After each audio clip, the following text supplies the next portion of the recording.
భారతదేశంలో నిర్మితమవుతున్న అనేకమైన irrigation ప్రాజెక్టుల్లో Polavaram multipurpose project అనేది చాలా కీలకమైనది. ఇది ఒక జాతీయ ప్రాజెక్టు. అలాగే ఇది ఆంధ్రుల జీవనాడిగా కూడా పిలువబడుతుంది. ఇది కొన్ని దశాబ్దాల కళ. తాగు, సాగు, అలాగే పవర్ జనరేషన్ కూడా ఈ ప్రాజెక్టు వల్ల మల్టీపర్పస్ ఉపయోగాలు అనేవి ఉన్నాయి. దీని నిర్మాణం అనేది కూడా ఇంజనీరింగ్ ఒక అద్భుతం అనే మనం చెప్పాలి.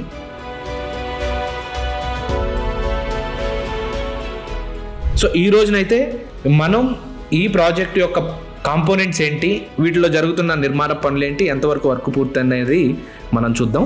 మనం ఈ ప్రాజెక్టు వివరాల్లోకి వెళ్తే కనుక ప్రధానంగా ఏ డ్యామ్ అయినా నదీ ప్రవాహం మీద అడ్డుకట్ట వేసి ఆ నీటికి అడ్డం వేయడానికి డ్యామ్ అనేది నిర్మిస్తారు.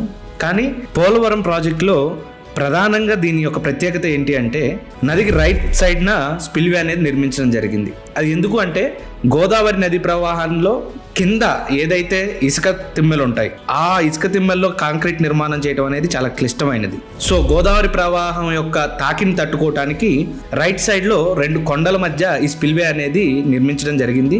ఇది ప్రపంచంలోనే అతిపెద్ద ఫ్లడ్ డిశ్చార్జ్ కెపాసిటీ కలిగినటువంటి స్పిల్వే. అయితే ఈ స్పిల్వేలోకి గోదావరి నదిని సుమారుగా 2100 మీటర్లు డైవర్షన్ అయితే చేయటం జరిగింది. ఈ స్పిల్వేలో నుంచి ఒరిజినల్ నది గోదావరి ప్రవాహం నుంచి స్పిల్వేలోకి రావడానికి నదిని అయితే మళ్లించడం జరిగింది. ఇది 1118 మీటర్ల కాంక్రీట్ స్ట్రక్చరు. దీంట్లో 48 హైడ్రాలిక్ రేడియల్ గేట్స్ అనేది అమర్చడం జరిగింది. అండ్ ఇది ప్రపంచంలోనే అతిపెద్ద ఫ్లడ్ డిశ్చార్జ్ స్పిల్వే. అధికంగా 50 లక్షల క్యూసెక్లు ఫ్లడ్ డిశ్చార్జ్ చేసే కెపాసిటీ ఈ స్పిల్వేకే ఉంది. ఈ వర్క్ అయితే పూర్తయింది. కంప్లీట్గా ఈ స్ట్రక్చర్ అనేది నిర్మించడం జరిగింది.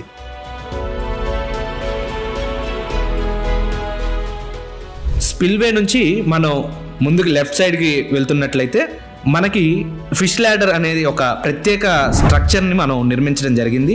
అసలు ఈ ఫిష్ ల్యాడర్ ఏంటి అంటే ఒక నిచ్చెన లాంటిది. నదీ ప్రవాహంకి ఎదురైతే చేపలు కానీ జలాచరాలు కానీ అవి నదిలోకి వెళ్ళటానికి ఈ ఫిష్ ల్యాడర్ అనేది ఒక నిచ్చెన లాగా ఉంటుంది. డీటెయిల్స్ మనం చూసుకున్నట్లయితే ఇది 252 మీటర్ల పొడవు ఉంటుంది. ఇది అయితే ఈ ఫిష్ ల్యాడర్ కన్స్ట్రక్షన్ కూడా కంప్లీట్గా పూర్తయింది. మనం కొంచెం ముందు లెఫ్ట్ సైడ్కి వెళ్ళే కొద్దీ మనకి ఇక్కడ గ్యాప్ 3 ఒక కాంక్రీట్ డ్యామ్ అనేది ఇక్కడ నిర్మించడం జరిగింది. ఇది 153.5 మీటర్ల కాంక్రీట్ గ్రావిటీ డ్యాము. ఈ నిర్మాణం అయితే స్పిల్వేకి ఈసీఆర్ఎఫ్కి మధ్య కనెక్టివిటీగా ఉపయోగపడుతుంది. దీని నిర్మాణం కూడా పూర్తి చేశాము. గ్యాప్ 3 నుంచి మనం ముందుకు వెళ్ళితే లెఫ్ట్ సైడ్కి వెళ్ళినప్పుడు మనకి 2 డ్యాములు అనేవి కనపడతా ఉంటాయి.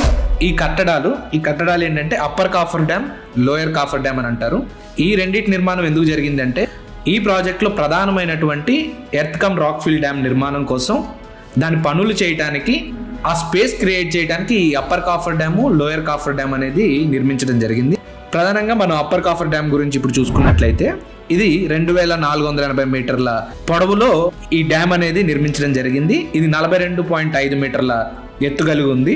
లోయర్ కాఫర్ డ్యామ్ చూసుకున్నట్లయితే ఇది 1600 మీటర్ల పొడవు కలిగినటువంటి స్ట్రక్చరు, 30.5 మీటర్ల ఎత్తులో దీన్ని నిర్మించడం అనేది జరిగింది. ఇవి తాత్కాలికమైనటువంటి స్ట్రక్చరు. ఈసీఆర్ఎఫ్ నిర్మాణం జరిగినప్పుడు పూర్తయినప్పుడు ఈ 2 డ్యాములు కూడా తొలగించడం జరుగుతుంది. ఈ upper copper dam, lower copper dam ఈ రెండింటి మధ్యలో నిర్మితమవుతున్న ప్రాజెక్టుకి అతి కీలకమైన నిర్మాణం ఏదైనా ఉంది అంటే earth cum rock fill dam. దీంట్లో ప్రధానమైనది గ్యాప్ 2. ఇప్పుడు ప్రస్తుతం గ్యాప్ 2లో పనులు చురుగ్గా నడుస్తూ ఉన్నాయి. ఈ గ్యాప్ 2లో క్రిటికల్ కాంపోనెంట్ వచ్చేసి డీవాల్ అనేది మనం ఒకటి నిర్మించడం జరుగుతున్నది. దీని లెంత్ చూసుకున్నట్లయితే గ్యాప్ 2లో వచ్చేసి 1350 మీటర్ల డీవాల్ స్ట్రక్చర్ అనేది వస్తుంది. దీనిపైన ఈసీఆర్ఎఫ్ అనేది నిర్మాణం జరుగుతుంది. ఈ గ్యాప్ 2లో ఈసీఆర్ఎఫ్ పూర్తి నిర్మాణం వచ్చేసి 1750 మీటర్ల పొడవులో ఈ నిర్మాణం అనేది జరుగుతుంది. అయితే ఈ ఈసీఆర్ఎఫ్ గ్యాప్ 2 అనేది నిర్మాణం 2 కొండల మధ్య జరుగుతుంది. న్యాచురల్గా ఏర్పడినటువంటి కొండల మధ్య ఈ G-హిల్ అనే 2 కొండల మధ్య ఈసీఆర్ఎఫ్ గ్యాప్ 2 నిర్మాణం అనేది జరుగుతుంది. ఇలా ముందుకు మనం వెళ్ళే కొద్దీ మనకి ఈసీఆర్ఎఫ్ గ్యాప్ 1 అనేది కనిపిస్తుంది. దీంట్లో వర్క్ అనేది చాలా వేగంగా నడుస్తుంది. ఇది మొత్తంగా 564 మీటర్ల పొడవు. వర్క్ అనేది సేమ్ ఎట్లాగైతే గ్యాప్ 2లో నిర్మాణం పనులు జరుగుతున్నాయో సేమ్ వర్క్ అనేది ఇక్కడ కూడా గ్యాప్ 1లో కంటిన్యూ అవుతుంది. ఈ 564 మీటర్ల పొడవు కలిగినటువంటి ఈ కన్స్ట్రక్షన్ వర్క్ అనేది నడుస్తుంది. ఇక్కడ డీవాల్ అనేది పూర్తయింది. ఈసీఆర్ఎఫ్ పనులు చాలా చురుగ్గా వేగంగా నడుస్తున్నాయి. సేమ్ ఎలా అయితే మనం 2 కొండల మధ్య ఈసీఆర్ఎఫ్ గ్యాప్ 2 ఉందో అట్లాగే ఈసీఆర్ఎఫ్ గ్యాప్ 1 కూడా G' హిల్ మరియు D హిల్ మధ్య D హిల్ లెఫ్ట్ బ్యాంక్ మధ్యలో ఈ ఈసీఆర్ఎఫ్ గ్యాప్ 1 నిర్మాణం అనేది వేగంగా సాగుతుంది. ఇప్పుడు దాకా మనం నది మళ్లించడం నుంచి రైట్ సైడ్ నుంచి స్పిల్వే నుంచి గ్యాప్ 3 మీదుగా గ్యాప్ 3 నుంచి ఈసీఆర్ఎఫ్ గ్యాప్ 2 గ్యాప్ 1 మధ్య జరుగుతున్న నిర్మాణాలు ఎంతవరకు పనులు సాగుతున్నాయి అనేది చూసాము.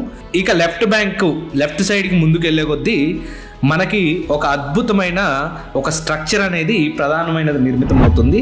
అది ఏంటి అంటే హైడ్రో పవర్ ప్రాజెక్టు. ఇది 960 మెగావాట్ల కెపాసిటీ కలిగినటువంటి పవర్ ప్రాజెక్టు. దీని పనులు కూడా చాలా వేగంగా నడుస్తూ ఉన్నాయి. గోదావరి లెఫ్ట్ సైడ్న ఇది అనేది ప్రాజెక్ట్ నిర్మితం చేస్తున్నారు ఈ పవర్ ప్రాజెక్టుని. ఇది వచ్చేసి 12 కాప్లాన్ టర్బైన్లు ఉపయోగించి మొత్తం ఒక్కొక్కటి 80 మెగావాట్ కెపాసిటీతో 960 మెగావాట్ల పవర్ కెపాసిటీ జనరేట్ చేయగలిగేటువంటి ప్రాజెక్ట్ని నిర్మాణం చేస్తున్నారు. ఇది 2369 million units annually clean energy అనేది జనరేట్ చేస్తూ ఉంది. ఇది కూడా ప్రాజెక్టులో ఒక ప్రధానమైనటువంటి ముఖ్యమైనటువంటి నిర్మాణం. ఈ ప్రాజెక్టు చాలా కాంప్లికేటెడ్ అని మనం అనుకున్నట్లుగానే దీంట్లో అనేక మంది కృషి అనేది ఉంది. ఇంజనీర్సు, డిజైనర్సు, అలాగే మిషనరీ, ప్రతిదీ ఈ ప్రాజెక్టులో కాంప్లికేటెడే. కానీ వర్క్ మాత్రం మెగా ఇంజనీరింగ్ చాలా వేగంగా ఈ ప్రాజెక్ట్ పనులు పూర్తి చేస్తూ ఉంది. ఈ ప్రాజెక్టు పోలవరం ప్రజలకి వరమనే మనం చెప్పాలి.